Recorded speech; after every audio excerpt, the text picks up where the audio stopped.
ब्रज की लीला में एक नियम है कि जैसे प्रेम का एक स्वभाव होता है। अब देखो, हम बहुत अंतरंग लीला सुना तो रहे किशोरी जी की, पर हमको बहुत भय लगता है सुनाने में कि पता नहीं कोई ऐसे ही मन चला तो नहीं सुन रहा कोई, नहीं तो फिर दोष लगेगा भाई हमको सुनाने का। किसी की निजी बातें सबके बीच सुनाना, उसमें जिसकी बात है उसको बुरा लगेगा कि नहीं, तुमने सबको सुना दी। लेकिन जब किसी योग्य को बताई जाती है, जैसे हमने किसी से कहा भाई हमने तुम्हारी पर्सनल बात उनको बता दी, अच्छा वो तो कोई नहीं मेरे फ्रेंड है, उनको तो बता सकते हो। तो ऐसे ही श्री जी की, ठाकुर जी की निज बातें हम कह तो रहे हैं, पर हमको बहुत डर लगता है कि कहीं श्री जी हमसे यूं नहीं कहें, क्यों रे वह सभागृह में एक बैठो भोजन भट्ट, वो केवल भोजन करवे आयो भाई, लीला तो कोई मतलब नहीं। व्हाट्सएप इंस्टाग्राम चला तो सुन रहा मेरी लीला है, तू भाई वो सुनाया आयो। तो इसका हमको दंड तो मिलेगा। और पता दंड क्या मिलता है?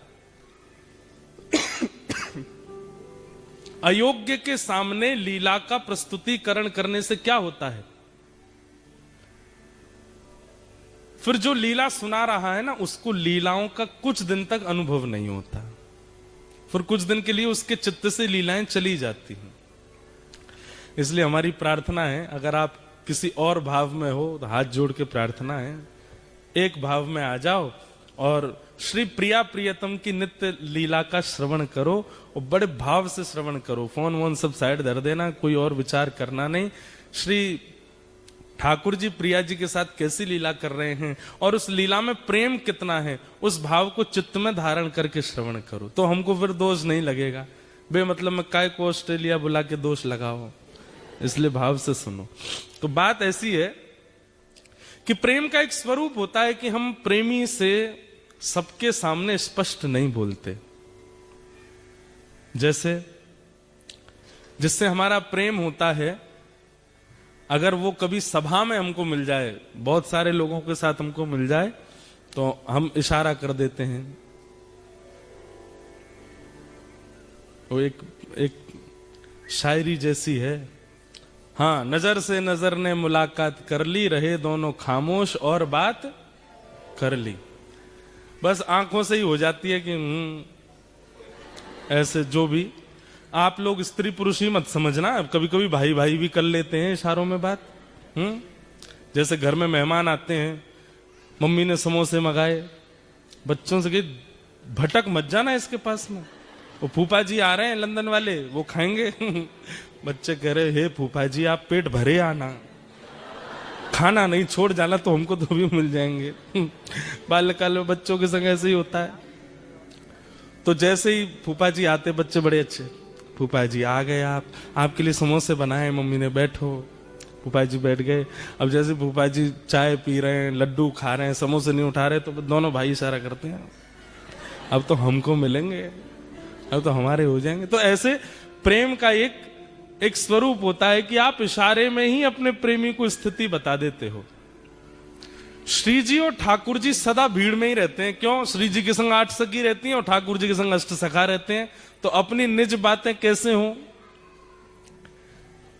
तो श्री जी इशारा कैसे करती हैं? अपने श्रृंगार से ठाकुर जी को इशारा करती हैं। अगर श्री जी ने नीली ओढ़नी पहनी हो, तो मानो ठाकुर जी को संकेत कर रही हैं कि इस बार की पूर्णिमा पर, इस बार की पूर्णमासी पर कोई नीला तालाब, नीला सरोवर, वहां मिलेंगे, वहां लीला करेंगे, वहां रास विहार करेंगे। फिर ठाकुर जी नीले ओढ़नी से तो समझ गए कि भाई जो है कहीं श्री जी सरोवर का संकेत करें। काली ओढ़नी हो, वैसे तो काली शाम ओढ़नी ठाकुर जी ही धारण करते हैं, लेकिन कभी कभी श्री जी धारण कर लेती हैं, तो ठाकुर जी समझ जाए, ओहो काली ओढ़नी मतलब अमावस्या, चंद्रमा नहीं होना चाहिए। और फिर काली ओढ़नी हो, उसमें थोड़े थोड़े सितारे जैसे जड़े हों, तो ठाकुर जी समझ जाते हैं कि द्वितीया तृतीया का चंद्रमा हो जिसमें तारे टिमटिमा रहे, उसमें मिलने की आज्ञा कर रही हैं। ऐसे किशोरी जी संकेत करती हैं। अब नीली ओढ़नी है, उस पर गुलाबी वस्त्र पहने हैं, तो मानो नीला सरोवर और उसमें भी कमल खिले हों, वो संकेत है। ये 2 संकेत हो गए। अब तीसरा संकेत क्या होता है? तीसरा संकेत ये होता है कि किशोरी जी से ठाकुर जी पूछते हैं, हे श्यामाजू अब बोलते तो है नहीं, पर बस एक बार निहार के ठाकुर जी समझ जाते हैं क्या आज्ञा, अकेले आना है कि इनमें से किसी को लेके आना है। तो किशोरी जी अगर केवल एक बिंदी धारण करके आई हो तो मानो संकेत कर रही है अकेले आना है। और अगर कपोलन पर पत्रावली बना रखी है गोल गोल और बीच में 2 बिंदु हैं, तो ठाकुर जी दोनों कपोलन के बिंदु गिनते हैं कितने हैं। अगर बीच में 1 बिंदी और 4 दोनों तरफ हैं, तो इसका मतलब ठाकुर जी कह रहे हैं अपने सखा नहीं लाने हैं हमको, इनकी 8 सखियां ही रहेंगी, 4 हमारे पक्ष में 4 इनके पक्ष में। और मानो अगर पूरा यहां तक पूरा भर रखो है, पत्रावली अद्भुत धारण करके ठाकुर जी कह रहे हैं ओहो अब तो जरा भंडारा सबको लेके चलना है, इसमें एकांतिक नहीं है। तो ऐसे किशोरी जी संकेत करती हैं। एक दिन किशोरी जी श्रृंगार करके आई और ठाकुर जी के लिए सुंदर भाव विचार करके आई कि छाक लीला करेंगे। छाक लीला मतलब भोजन पाएंगे। और छाक लीला के भाव से किशोरी जी ने पूरा वस्त्र धारण किए। तो वस्त्र कैसे धारण किए? हरे कलर के सब वस्त्र पहने। उसका संकेत यह किया कि ठाकुर जी को संकेत कर रही है कहीं बगीचा में मिलेंगे। और उसमें भी केश जो है श्री जी के वो बेणी गूथी हुई है। अगर बेणी पीछे है नहीं दिख रही है तो इसका मतलब ठाकुर जी को यह संकेत है कि वन में नहीं मिलेंगे। और वेणी अगर आगे है तो वेणी के भाव से संकेत है कि वेणी मतलब चोटी, वेणी के भाव से संकेत है कि घने वन में मिलेंगे। घने केश है ना, वो वेणी आगे है, उसमें पुष्प हो रहा तो उस पुष्प के फूल जहां खिलते हैं उस वन में मिलेंगे। ऐसे ऐसे संकेत करती हैं श्री जी। लेकिन आज सावन का दिन चल रहा था, वर्षा होती नहीं है, बादल इतने घने रहते हैं, हवा चलती नहीं है कि प्रश्वेत के कारण श्री जी का गलती से हाथ चला गया ऐसे, और जितना वो बना के आई थी भाव वो सब मिट गया। लेकिन श्री जी को इस बात का पता नहीं चला। अब जैसे ही आई तो यहां सब सखियां और श्री जी, यहां ठाकुर जी और सब सखा, अब सब आपस में कर रहे हैं, बातचीत कर रहे हैं, कछु आनंद कर रहे हैं। और ठाकुर जी सब एक एक चीज ध्यान से परख रहे हैं, क्या आज्ञा कर रही हैं।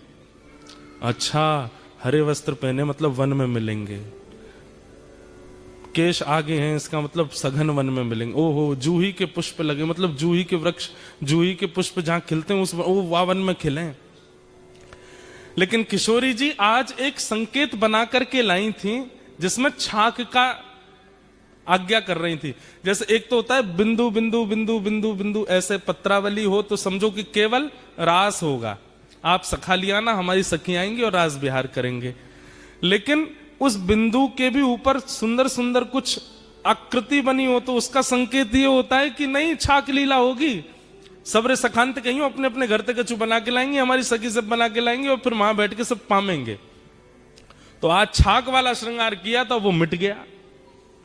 तो ठाकुर जी ने जब मुखमंडल की ओर देखा तो सब मिटा हुआ। ठाकुर जी कह रहे हैं कि श्री जी आज्ञा कर रही है मिलनो ही ना है, आज्ञा नहीं दे रही है मिलने। तो ठाकुर जी किशोरी जी से कह रहे हैं, किशोरी कह रहे ठाकुर जी को समझ ही नहीं आया, बोले कि ये तो स्पष्ट बोल रही है कि मिलना ही नहीं है। अब सबके सामने बोले कैसे? थोड़ी देर वहां बैठ के सब चले गए। अब श्री जी ने सब सकीन से कहीं तू कड़ी बना के लाइयो, तू खीर बना के लाइयो, तू रबड़ी बना के लाइयो, शाम सुंदर आमेंगे उनको मक्खन बहुत प्रिय, तू मक्खन निकाल के लाइयो, तू ऐसी ऐसी मोटे टिक्कर बना के लाइयो। और सब सकीन से कह दी। वहां सब सखा भी कछु कछु लेके आ रहे होंगे। सोचो कैसा प्रेम संपर्क था। ये व्हाट्सएप और इंस्टाग्राम वाला टाइम नहीं है। और ये स्वच्छंद प्रेम है, इसमें काम दूर दूर तक नहीं है।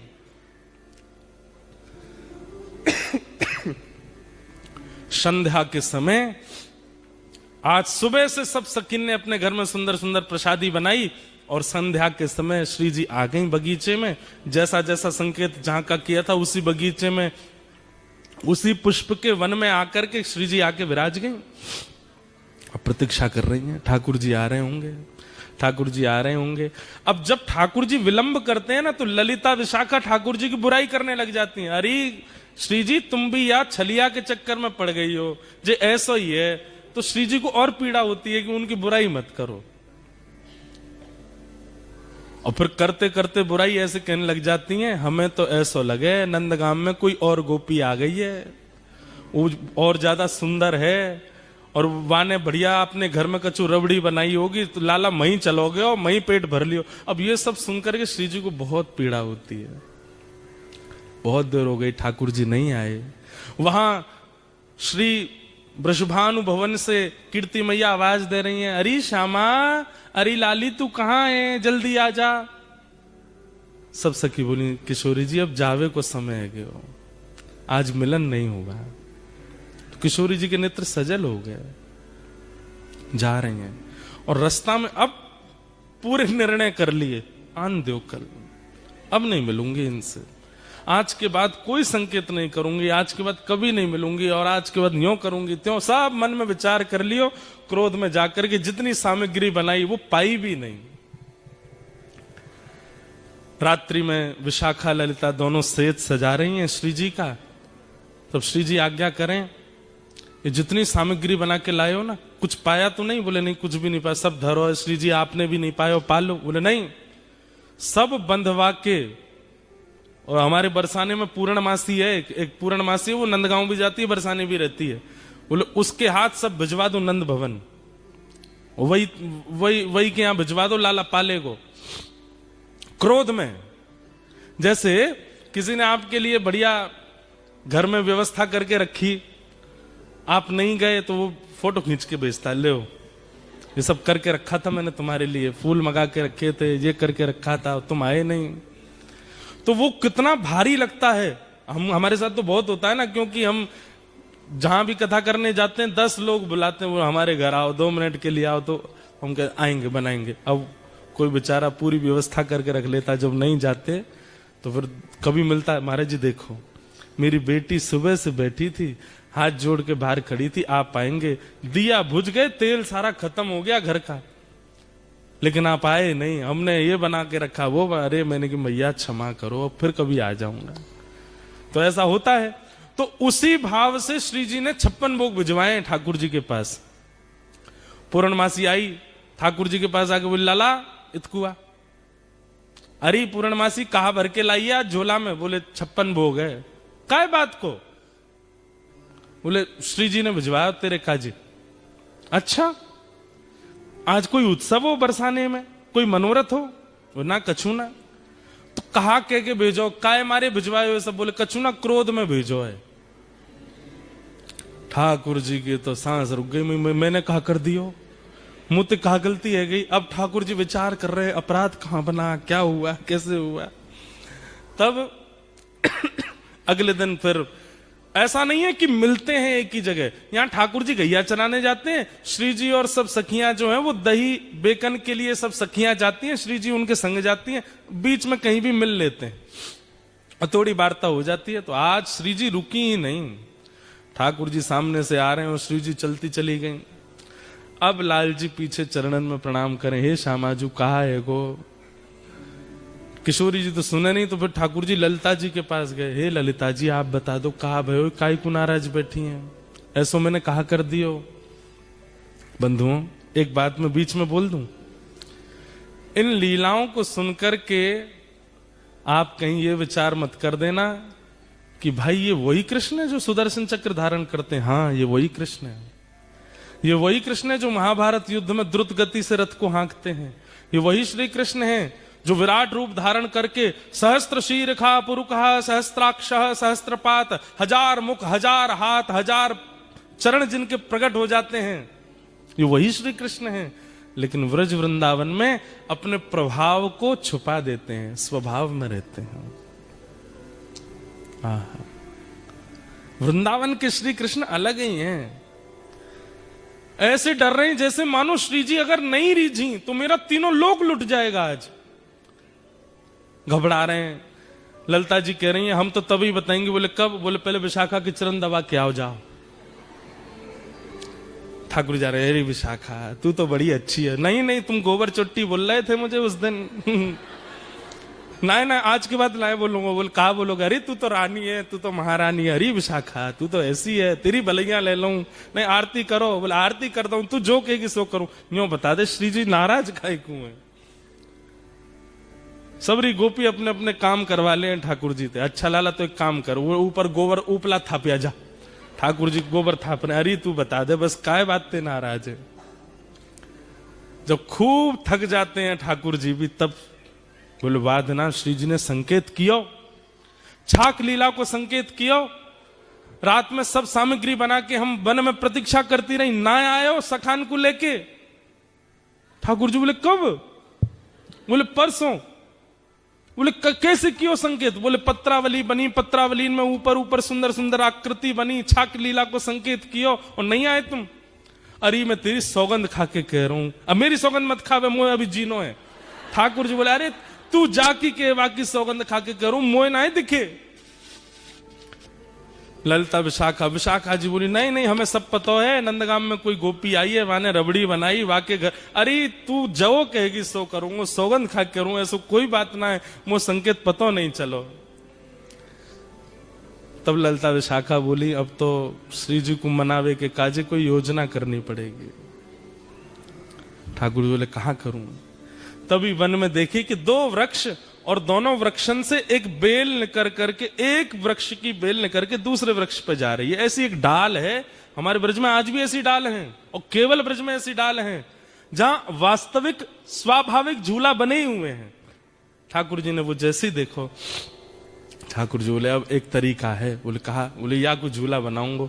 ठाकुर जी ने सुंदर झूला सजायो, वहां पे पाटो लगायो, सुंदर वहां पे एक गद्दा बिछा दियो, वहां पे सुंदर पोशाक धर दी, इत्र आदि लगा दिए, सुंदर तैयारी करके बिल्कुल झूला झुलावे की।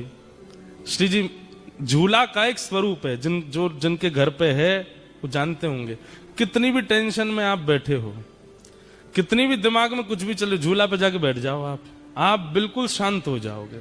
जैसे झूला आगे पीछे झोटा लेगा ना, आपका मन अपने आप प्रसन्न हो जाएगा। और या फिर ऐसा कहो, प्रसन्न व्यक्ति ही झूला पे बैठता है।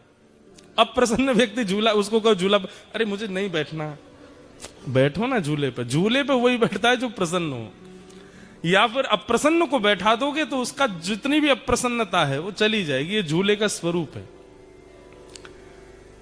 तब झूला तैयार करके तब श्याम सुंदर गए। ऐसो मान नहीं कीजे हठ छोड़िए अली, ऐसो मान नहीं कीजे हठ छोड़िए अली। सब लोग गाओ। ऐसो मान नहीं कीजे हठ छोड़िए अली, ऐसो मान नहीं कीजे हठ छोड़िए अली। तू तो परम सयानी वृष भानु की नली, तू तो परम सयानी वृष भानु की नली। तू तो परम सयानी वृष भानु की नली। तू तो परम सयानी वृष भानु की नली। झुक आए बदरा, गिर आए बदरा, झुक आए बदरा गिर आए बदरा। झुक आए बदरा, गिर आए बदरा, झुक आए बदरा गिर आए बदरा। ओ राधे झूलन पधारो, घेर आए बदरा, राधे झूलन पधारो। गिर आए बदरा। ओ श्यामा झूलन पधारो, गिर आए बदरा। श्यामा झूलन पधारो गिर आए बदरा। बोलो झूला बिहारी बिहारणी सरकार की।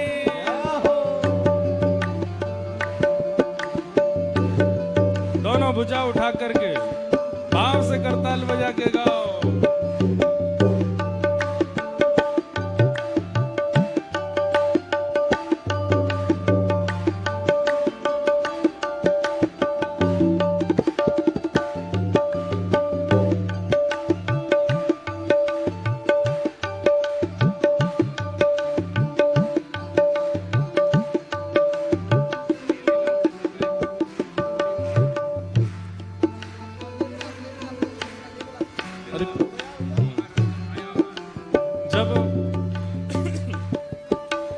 जी ने खूब मना ली, श्री जी नहीं मानी, तो फिर अब ललिता विशाखा भी, उनको भी दया आ गई, अरे श्याम सुंदर इतना मना रहे हैं, श्री जी नहीं आ रही हैं।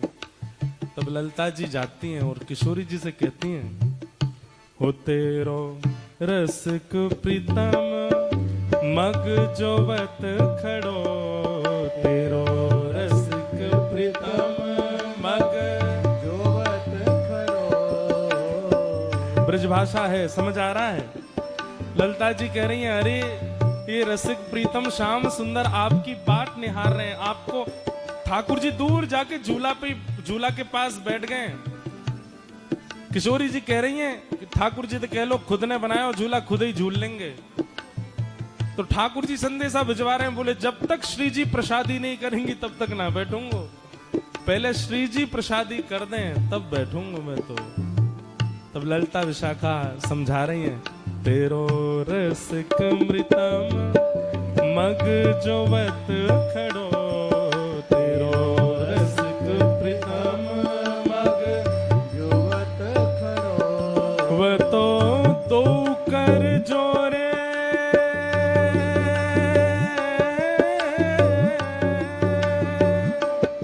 वो तो दो कर जोड़े तेरे चरण पड़ो, वो तो कर जोड़े तेरे चरण पड़ो। वो तो दो कर जोड़े तेरे चरण पड़ो, वो तो कर जोड़े तेरे चरण पड़े। झुक आए बदरा गिर आए बदरा, झुक आए बदरा गिर आए बदरा। झुक आए बदरा गिर आए बदरा, झुक आए बदरा गिर आए बदरा। हे श्यामा झूलन पधारो, गिर आए बदरा। श्यामा झूलन पधारो गिर आए बदरा। राधे झूलन पधारो गिर आए बदरा। राधे झूलन पधारो गिर आए बदरा। राधे झूलन पधारो गिर आए बदरा। राधे झूलन पधारो गिर आए बदरा। ओ घिर आए बदरा, झुक आए बदरा, घिर आए बदरा गिर आए बदरा। घिर आए बदरा, झुक आए बदरा, घिर आए बदरा गिर आए बदरा। हे श्यामा झूलन पधारो गिर आए बदरा। श्यामा झूलन पधारो गिर आए बदरा। हे श्यामा झूलन पधारो गिर आए बदरा। श्यामा झूलन पधारो गिर आए बदरा। राधे झूलन पधारो गिर आए बदरा।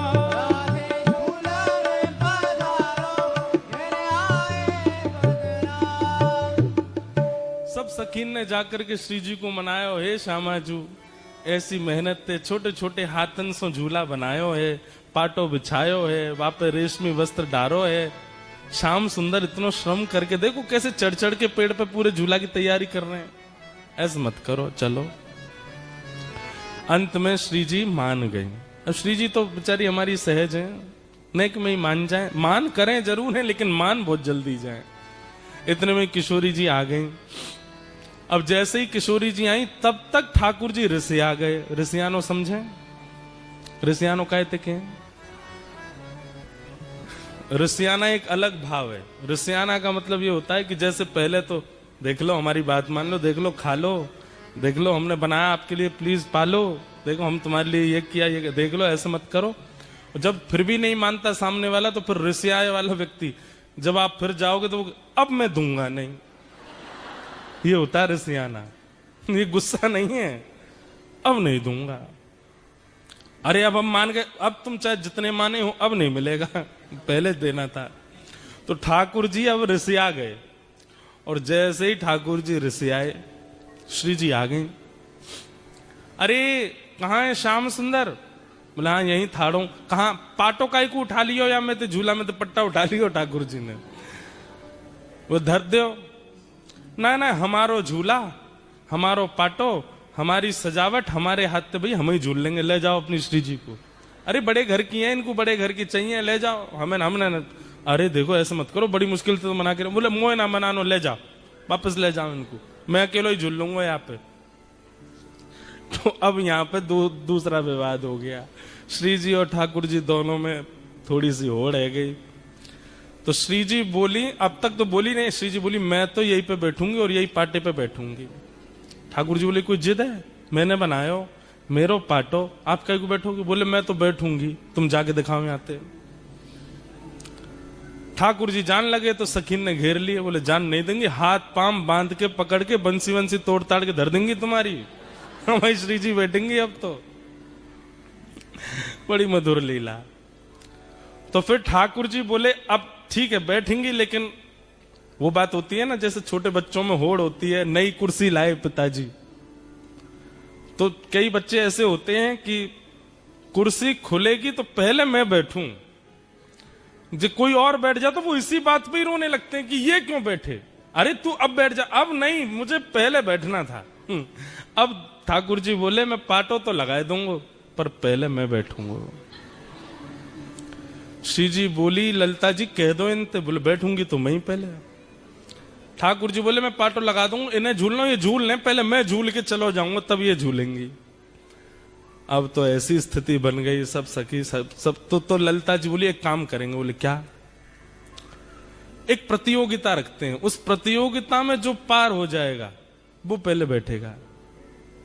ठीक है, हाँ हाँ। कौन चढ़े पहले सुरंग हिंडोला, कौन चढ़े पहले सुरंग, कौन चढ़े पहले सुरंग हिंडोला, कौन चढ़े पहले सुरंग हिंडोला। सोई करत मनुहार हिये हित, सोई करे मनुहार हिये, रमक देत जोरा जोरा, रमक देत जोरा जोरा। ललिता विशाखा जी बैठ गई एक कोने में जाके, बोले अब आप दोनों कुछ करो जिससे हम रीझेंगी, उसको पहले बैठाएंगे। तो किशोरी जी बोली मैं बाद में करूंगी, पहले इनते करवाओ, ये जो करेंगे उसका काट मैं करूंगी।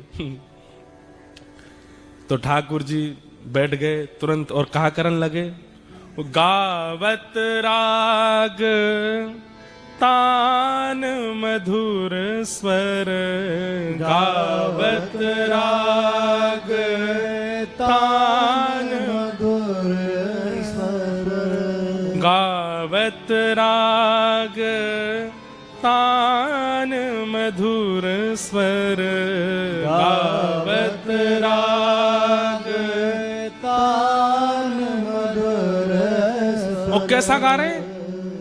कोटि काम चित चोरा। ये श्री हरिराय महाप्रभु जी का पद है, उनकी छाप पदों में होती है रसिक प्रीतम। एक पद हम गाते हैं कथा में, तलेटी गोवर्धन की रहिए, नित प्रति मदन गोपाल लाल के चरण कमल चित लइए, तन पुलकित ब्रज रज में लोटत गोविंद कुंड में रहिए, रसिक प्रीतम हित चित की बातें श्री गिरधारी जी सो कहिए। एक दूसरा पद हम गाते हैं, नैनन में ही राखूं पिया तो है, तुमरी एक रोम की छवि पर जगत वार सब लाखूं, रसिक प्रीतम संगम की बातें काहू सो नहीं भाकूं। ऐसे ही हम जब पद लिखते हैं ना, हमारे लाल जी जब कोई अनुग्रह करवाते हैं, एक लीला सुनाएंगे जो लाल जी ने प्रकट करी है, गिरधर लाल जी ने। तो गिरधर लाल जी के जो पद होंगे उनमें छाप होगी गिरधर, अंतिम शब्दों में लिखा आएगा गिरधर। तो समझ जाना कि ये लाल जी का पद है, गिरधर लाल जी का पद है। एक सुनाऊंगा लीला। तो श्री रसिक प्रीतम जी, हरिराय महाप्रभु जी, वल्लभ संप्रदाय, वल्लभ कुल में आप आचार्य हुए, आपका ये पद है। कह रहे हैं, बोले ठाकुर जी गायन करने लगे, और बोले सामान्य नहीं गा रहे हैं, बोले ऐसा गायन कर रहे हैं, ऐसा गायन कर रहे हैं कि कोटि कोटि काम कंदर्प दर्प दलन करने वाले लग रहे हैं ठाकुर जी। ललिता विशाखा तो मोहित हो गई ठाकुर जी पे। ऐसे ऐसे तान लेवे, ऐसे ऐसे गावे, ऐसे ऐसे मधुर स्वर कान पे हाथ धर के लगावे। ललिता जी तो सुध बुध खो करके और ठाकुर जी के पक्ष में ही जा रही हैं। पाटा लेके बैठी हैं दोनों, तो जिसको पाटा देंगे वो पहले बैठेगा। ललिता जी तो बिल्कुल तैयार है गई, बोले मैं तो इन्हीं को पाटा दूंगी। कैसे गा रहे हैं, देखो कितना मधुर है इनको स्वर। इतने में श्री जी ने आंख दिखाई, बोले माया जाल है, फंसना नहीं इसमें, अभी हमारी बारी तो आने दे। गा रहे हैं ठाकुर जी। एक वार्ता आती है कि हमारे ब्रज के अष्ट सखाओं में एक सखा हुए श्री गोविंद दास। तो गोविंद दास जी एक बार गा रहे थे, और गाते गाते गाते गाते सामने गुसाई जी बैठ के सुन रहे थे। तो गोविंद दास गाते गाते गाते गाते ऐसे करें, ढंग से गाओ, ऐसे नहीं करो, चलो प्रेम से गाओ। तो सामने बैठे गुसाई जी बोले किसको डांट रहे हैं, ये बगल में कोई बैठा तो है नहीं, लाला ऐसे नहीं ऐसे गाओ। तो फिर गुसाई जी पूछ पड़े, हे गोविंदा तुम किससे बात कर रहे हो? तो गोविंदास जी बोले, गुसाई जी आपके मंदिर को लाला है, मैं जब जब गाऊं निकर के आ जाए, मेरे बगल में आके बैठ जाए और फिर कान पे हाथ धर के मेरे पीछे पीछे गावे, लेकिन बड़ा उद्यमी है, मैं जैसा स्वर लगाऊं वहां में एक स्वर अपनो लगा के गावे। तो समझा रहा हूं लाला ऐसे मत गावे। तो गोविंद दास की बात सुनकर के गुसाई जी के नेत्र सजल हो गए। बोले ठाकुर जी बैठे हैं? बोले हाँ। कैसे गा रहे हैं? बोले ऐसे गा रहे हैं। बोले मुझे दिखाई नहीं दे रहे ठाकुर जी। अरे रुको मैं कहूं इनते अभी दिख, नहीं नहीं नहीं, उनको संकोच मत कराओ, वो सहज हैं, उनको जैसे सहज है बैठने दो, मेरी वजह से उनको संकुचित मत करो। पर मुझे बस इतना बताओ, ठाकुर जी गाते हैं तो उनका स्वर कानों को कैसा लगता है? गोविंद दास वर्णन कर रहे हैं, बोले आहा, जब श्याम सुंदर गाते हैं ना, बोले जैसे कभी नदी के किनारे खड़े हों और बिल्कुल शांत वातावरण में नदी की धीमी धीमी स्वर लहरी कानों को सुख देती है, कभी पहाड़ों पर खड़े हों तो पहाड़ों का शांत वो स्वभाव कभी कभी एक ओजमयी वाणी बनकर के कानों को लगता है। सुबह सुबह सूर्य उदय होते समय पेड़ों पर बैठी हुई पक्षी पशु जब चहकती हैं, पक्षियां, कोयल चहकती है, उनका स्वर जैसे सुंदर लगता है। घने बादल हो रहे हों और उस समय वन में मोर कुहुक रहा हो और उसकी वाणी सुंदर हृदय को आनंदित कर देती है। मतलब प्राकृतिक जो स्वर है वो स्वर जितना सुख देता है, उस स्वर को भी, उस प्राकृतिक स्वर को भी 1000 गुना, लाख गुना, करोड़ गुना कर दिया जाए, वैसा सुख ठाकुर जी के स्वर में मिलता है। ठाकुर जी जब गाते हैं तब इतना सुख होता है। लेकिन बोले लेकिन जब हमारी किशोरी जी गाती हैं तो ठाकुर जी भी फीके लगते हैं। किशोरी जी के सुर के आगे तो ठाकुर जी को सुर भी ना चल पावे। हमारी लाडली जी तो उनसे भी आगे। तो ठाकुर जी ने अपनी सबरे जोर लगा दिए, पहले झूला पे बैठे को खूब गा दिए, ऊट पटांग जैसा उनको भाव आयो गा दियो। अब बारी आई किशोरी जी की। आहा, ठाकुर जी बोले देखो श्री जी कैसो गायो मैंने, अब गा के दिखाओ।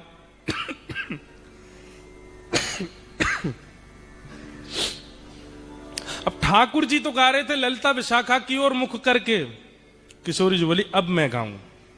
किशोरी जी बैठी ठाकुर जी की तरफ मुख करके, सामने ठाकुर जी बैठे हैं और किशोरी जी उनकी आंखन में आग डाल करके, और जैसे ही गानों प्रारंभ कियो, श्री जी को पहलो स्वर लगते ही ठाकुर जी तो मंत्रमुग्ध है गए और ललिता जी के पास जाके बोले पाटो दियो, और पाटो ले जाकर के लगायो।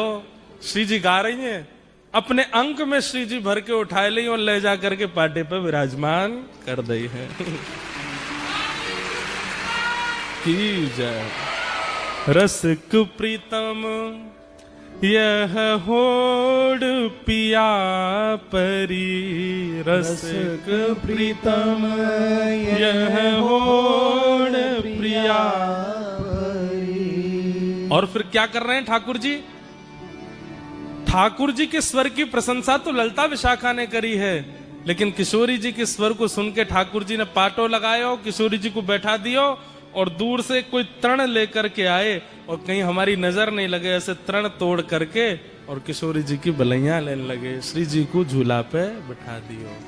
बोलो झूला बिहारिणी बिहारी जू सरकार की। रसिक प्रीतम यह होड़ प्रिया परी, रसिक प्रीतम यह होड़ प्रिया परी। रीझ देत तृण तोड़े, रीझ देत तृण तोड़े। ऐसी हमारी किशोरी जी और ठाकुर जी की ये। और फिर ठाकुर जी झुला रहे हैं श्री जी को, इतने में ललिता विशाखा सब सखियां आ गईं और फिर ठाकुर जी को भी पकड़ करके इन्होंने बैठाए दी और दोनों युगल बिहारी बैठ गए। और जैसे ही दोनों बैठे अब सब सखियां ठाकुर जी को झूला झुला रहे हैं। ये है झूला उत्सव की लीला। पहली बार आज तक के हमने अपने जीवन में यहां सुनाई है, ऑस्ट्रेलिया में। वाह। हो ब्रज में रतन राधिका गोरी, ओ ब्रज में राधिका गोरी, ब्रज में रतन राधिका गोरी, राधिका गोरी, ओ राधिका गोरी, राधिका गोरी, राधिका गोरी, राधिका गोरी, राधिका गोरी, राधिका गोरी, राधिका गोरी, राधिका गोरी। ओ ब्रज में रतन राधिका गोरी, ब्रज में राधिका गोरी, ओ ब्रज में रतन राधिका गोरी। राधिका बोलो वृंदावन बिहारी लाल की।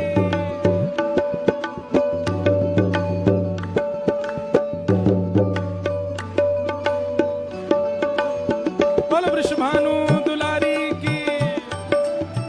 अरे जय हो ने जोर तो बोलो, बोलो वृषभानु के जमाई की।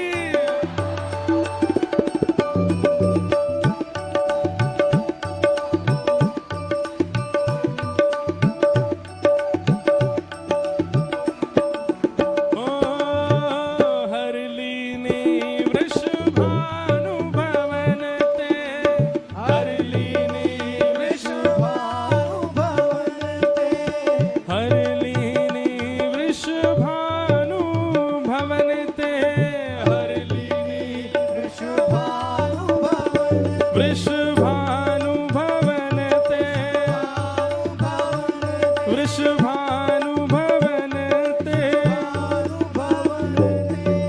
हरलीनी वृषभानु भवन ते, हरलीनी भानु भवन, नंद सुवन की जोड़ी,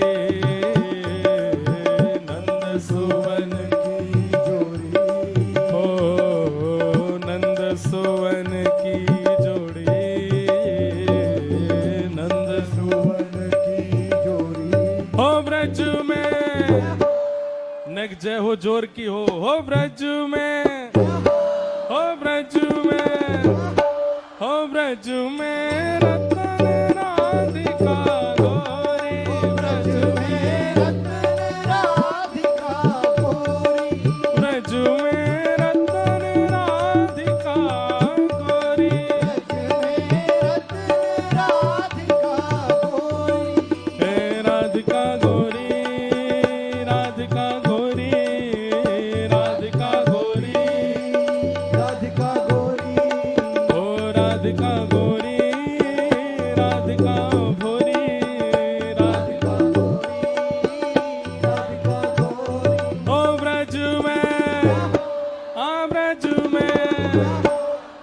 ब्रज में रतन राधिका गोरी, राधिका गोरी, ओ ब्रज में रतन राधिका गोरी, राधिका गोरी। बोलो वृषभानु दुलारी की।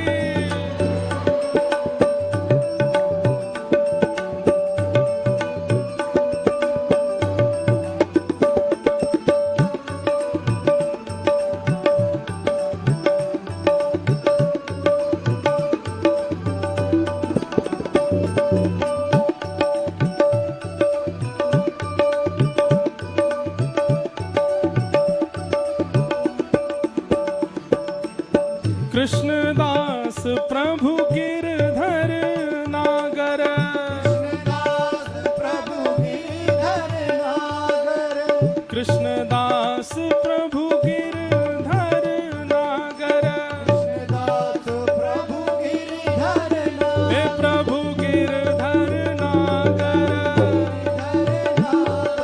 गिरधर नागर, प्रभु गिरधर नागर, प्रभु गिरधर नागर, प्रभु गिरधर नागर, प्रभु गिरधर नागर, कृष्णदास प्रभु गिरधर नागर,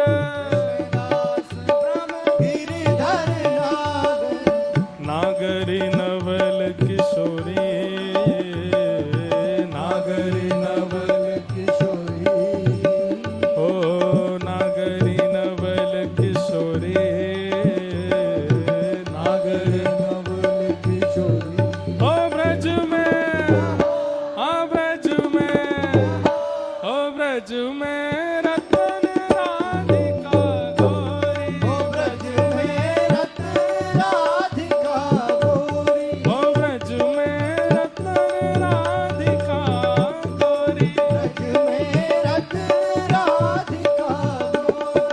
ओ राधिका गोरी, राधिका घोरी, राधिका घोरी, ओ राधिका गोरी, राधिका भोरी, राधिका राधिका गोरी,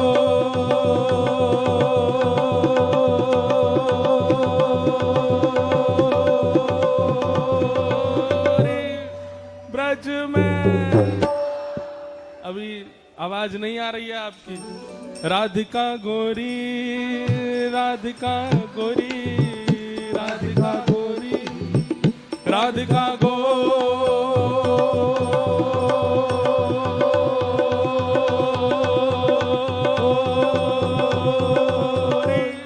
ओ ब्रज में, ओ ब्रज में, ओ ब्रज में रतन राधिका गोरी, ब्रज में रतन राधिका गोरी, ब्रज में रतन राधिका गोरी,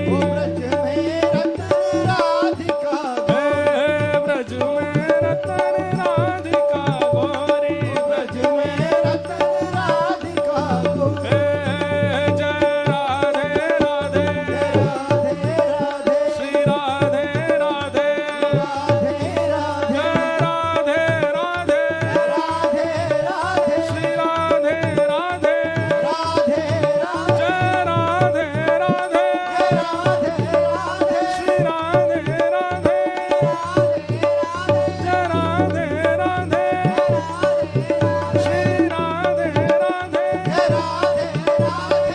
राधे राधे, श्री राधे राधे, जय राधे राधे, श्री राधे राधे, जय राधे राधे, वृषभानु दुलारी, बरसाने वारी, श्री कृष्ण प्यारी, हरिदास दुलारी, जय राधे राधे, जय राधे राधे, श्री राधे राधे, जय राधे राधे,